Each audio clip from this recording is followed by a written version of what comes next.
Today, the festival is graced by an impressive array of 70 acts, a handsome achievement for a quiet town like Congleton.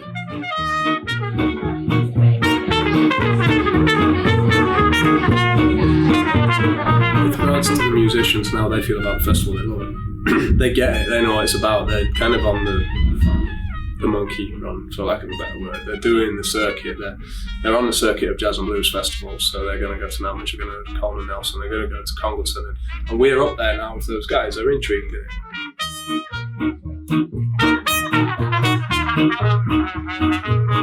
Each year, acts new and old come to the festival bringing various styles and flavours. From the soul in the blues of Crybaby and the Hoochie Coochie Boys and Jim Kirkpatrick, the swinging jazz of Swingology and the traditional sounds of the Salt City Jazzmen.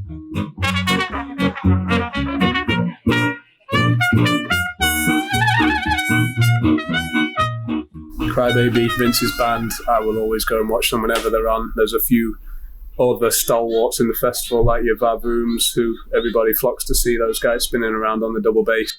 As you say, a lot of festivals glibly say, oh, Jazz and Blues Festival, and there's either more of one than there is of the other. There's not that balance there, is there? I mean, the thing is unfortunately, blues does seem to be a little bit more of a crowd pleaser than jazz. I think jazz is more of a specific taste, so there's more blues outfits out there that we can book than jazz. So we're proud that we're keeping it at the percentage that we are.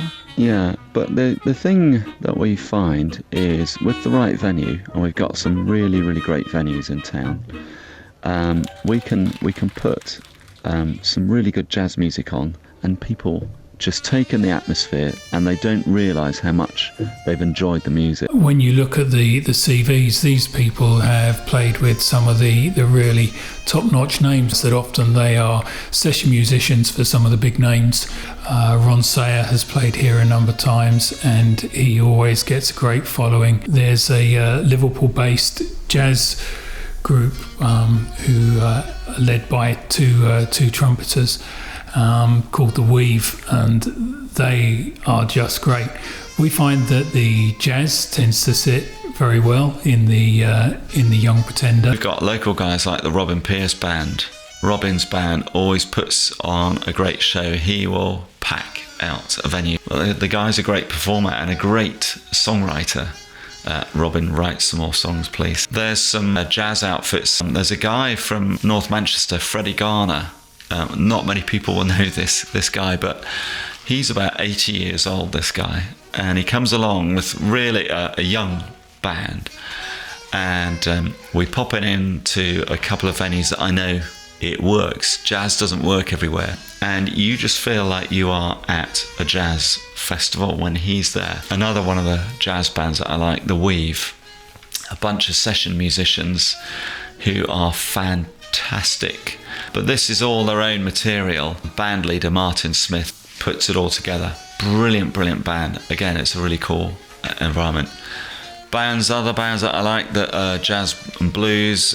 Robin Beebe, fantastic performer. Jumps on all the tables, goes around with his hat on, runs around the audience.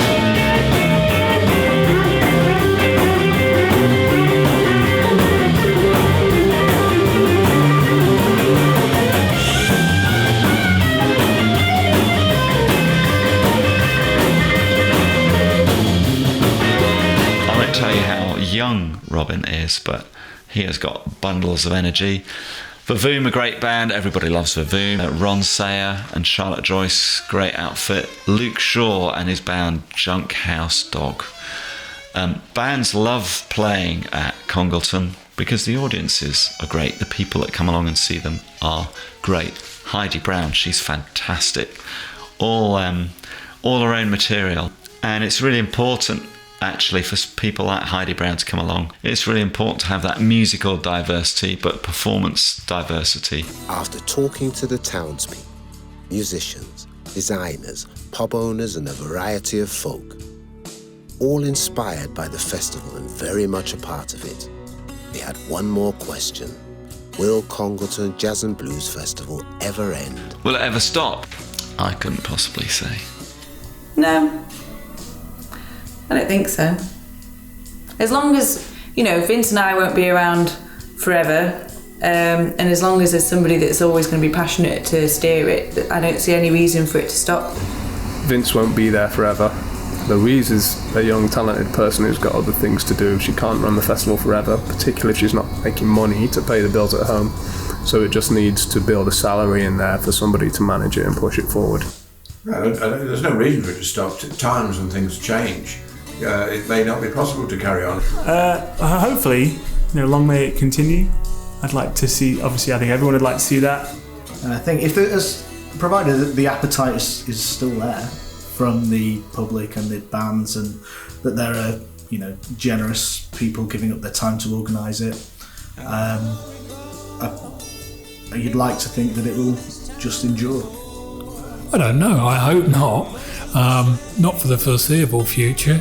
I can see them evolving. No, I don't think it will. Vince will do it for as many years as he can possibly do it, because you can tell he loves it.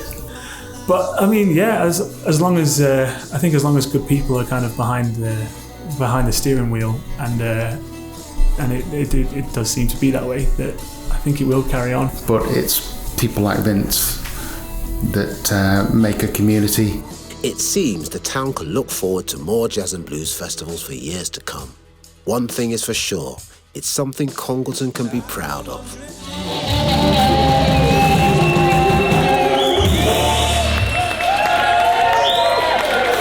Thank you very much, thank you. What a great crowd. Give yourselves a round of applause. Businesses from Congleton help every year providing financial support. Some of the businesses are Beartown Brewery, a fantastic brewer of beer and more, and AD Profile Design Works, phenomenal providers of design. But there are many more businesses in the soul of the town. The Lamb Inn Guest House provide plenty of accommodation. The Town Council who keep Congleton ticking. The Enclosure Trust and Town Trust, charities designed to support the town and its people. Not all can help financially. Many businesses help in any way they can, providing fantastic venues and more. This includes Biddulph Up in Arms, Blue Funk Rhythm and Blues Club, Electric Picture House, Jazz North, Music Gopher, Stone Hammer Music. And even after a decade of jazz and blues, more people come to show support for a fantastic event, including Hammond McNulty and SAS Daniel. And on top of all this, the festival is supported by the whole town with hundreds of flyers and leaflets brandished in local stores. As a matter of fact, that's the reason this documentary was started in the first place. We would like to thank everyone involved for giving their time to be interviewed and to tell their marvelous tales. Special thanks to AD Profile Design Works for providing artwork for this documentary. This voiceover was provided by Chris Jam, and this documentary is a film by Callum Hilditch-CRIMES.